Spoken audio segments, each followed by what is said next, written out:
Today we're going to be installing the Stalker Airsoft dual bore Morpheus steel inner barrel onto my Silverback SRS. I do want to say I didn't purchase this. This was sent to me for free for review by Skirm Shop, and they were nice enough to give me a discount code.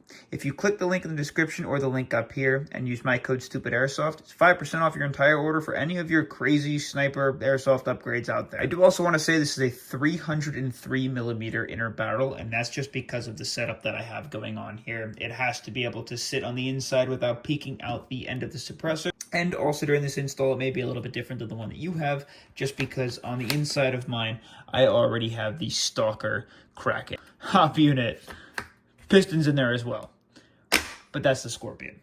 So the first thing we're going to do is unscrew all four of these guys. Don't unscrew them too much just because you don't want to wind up prying apart the lower receiver to the upper receiver. These screws do not need to come out all the way, right? They're just going to come loose enough that the barrel begins to wiggle. You'll see what I mean in a second after we get to all four of these. Try and unscrew them somewhat evenly.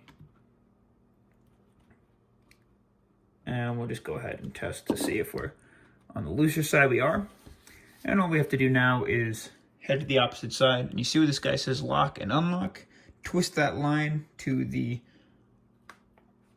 unlock position. And your barrel should go ahead and pop right out. Perfect. Now what we need to do is remove our hop unit. Again, yours might be a little bit different looking than mine because mine is the upgraded Stalker hop unit, which I hyper recommend. And we're actually taking out the maple leaf inner barrel because the maple leaf inner barrel I personally don't think sits as well on the inside of here. And that one is not steel. And we have to undo two screws. There should be a screw at the top, a little grub screw, and a grub screw at the bottom we have to get to. And that does look like it's the right size. The rest of the way. And the rest of the way. Perfect. All right. And just to make life a little easier, we'll pull the suppressor off because I have barrel stabilizers in there, so it's a little harder to get the hop unit out without being able to push it from the one side. Cool. And there's your barrel and hop unit. Again, this is the maple leaf inner barrel, and I've had some trouble with this guy. It just doesn't sit as well in the hop unit, and I know that the products that Stalker make work really well with Stalker, so I'm excited to install this one. We're going to start off by unscrewing this screw, this screw, this screw, this screw, and this screw. And we don't have to pull them all the way out, just unscrew them enough so that things start to get loose. I believe that guy fits perfect. And like I said, we're just gonna unscrew them until they're just about sticking out. These two screws hold in your barrel nice and stable. And all of the black screws or grub screws hold both parts of the hop unit together. And don't lose any of these. You'll regret that.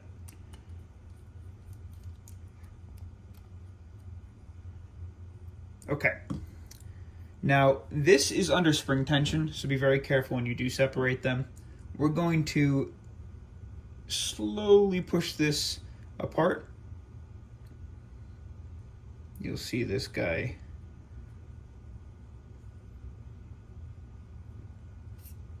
begins to slide off to the end. And then slide your ring off. Pull our barrel out, and it's not supposed to come undone from the hop rubber. But again, this is not the barrel that we should be using for this, sadly. So we're going to toss the maple leaf barrel aside. Maybe we'll use it in a separate build. But what we want to do is check out the Morpheus Steely. We're going to go right ahead and get this guy installed. I do have to take apart the hop arm as well. There's a flathead screwdriver and a pin that's on the inside of here. something super thin, we should be able to push that out from the other side.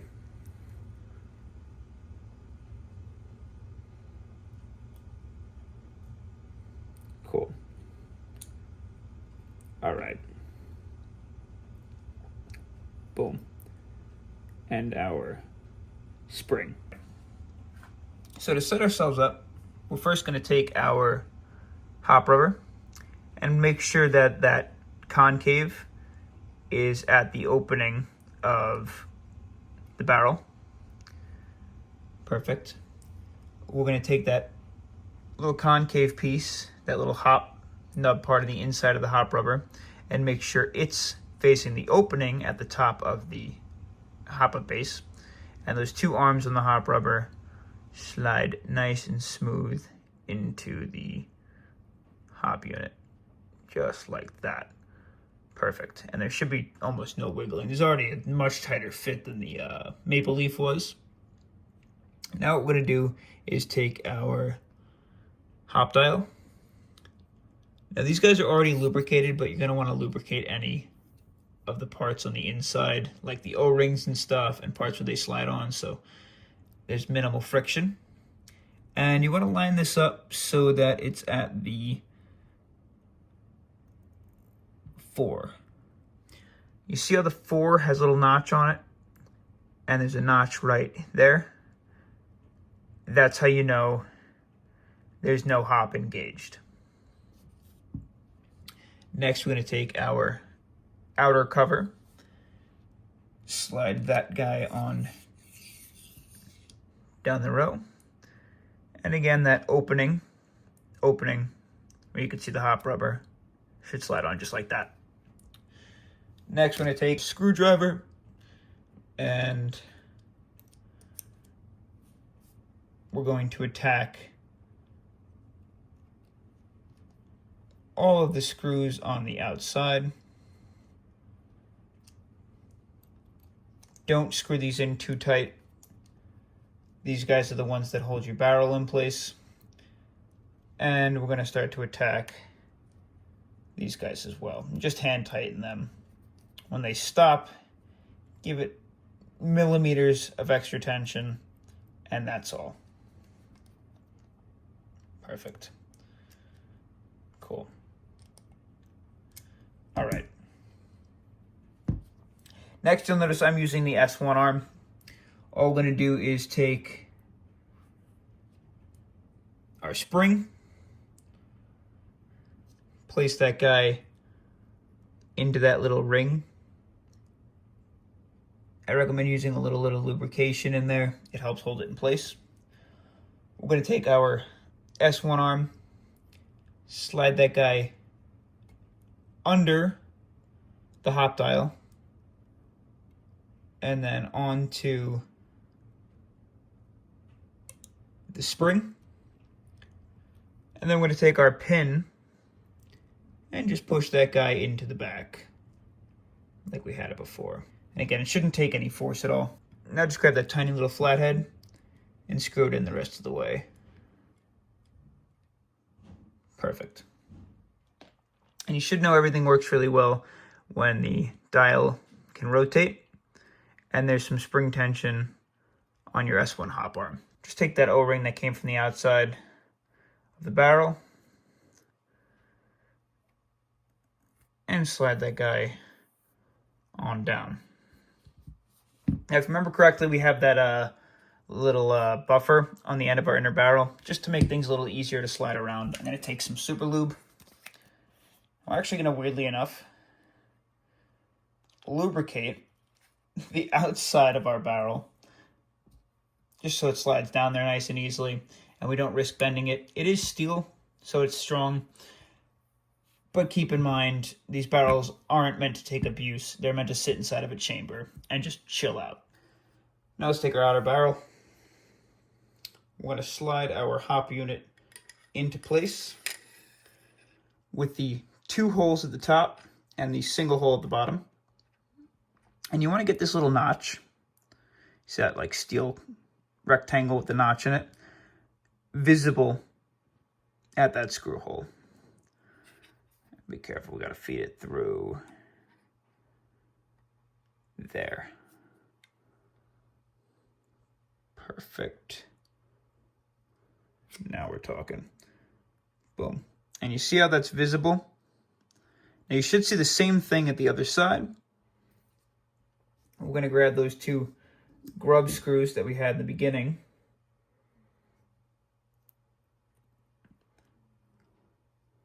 And we're going to screw one at the top.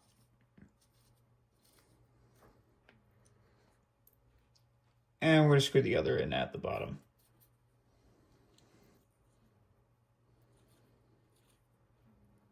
Perfect. Give it a little bit of extra tension just to hold your hop unit in place.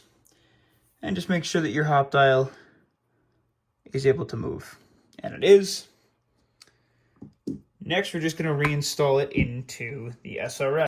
All we need to do is take our barrel with that little arm face, or that opening, the BB feeding opening, facing downwards. I'm going to slide that guy down into place. Just like that.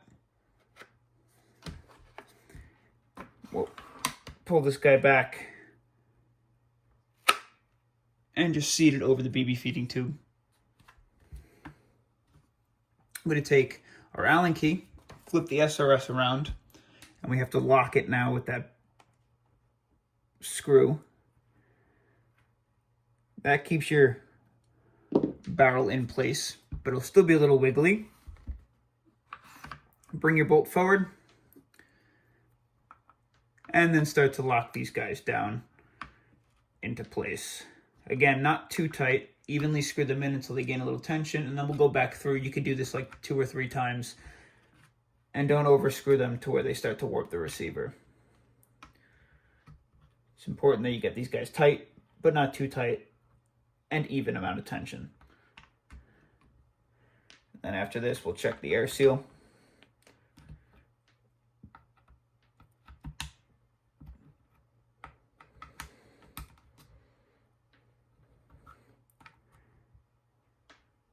Perfect.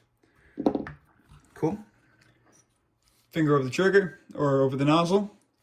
Pull the trigger. 2, 3, 4, 5. Beautiful air seal. We'll do it one more time. 1, 2, 3, 4, and 5. Boom. And that is the installation of the steel Morpheus barrel from Stalker. I think these barrels are super high quality. They really hug the BBs super tight, and they should increase our consistency with our FPS, because obviously, if you didn't know already, your barrel can affect your FPS. I was already having some slight issues where I was getting some aggressive curving of the BB when it got to a certain distance, and when I took the SRS apart, it wasn't the hop unit, it was the fact that I was using the Maple Leaf inner barrel, and it just didn't work well with the hop rubber and the hop unit. So Stalker recommended that I give this guy a shot, and I believe this is going to change that, just because I'm running the Morpheus inner barrel with my TAC 41, and I was having the same issues with the TAC 41 around like 75 meters or so. It would start to curve off of its main trail, and that was with the stock barrel. Morpheus inner barrel in, new hop up in, and that thing flew like a dream. It literally flies straight until it hits the ground, at least as far as the eye can see. There you go. Thanks for tuning in.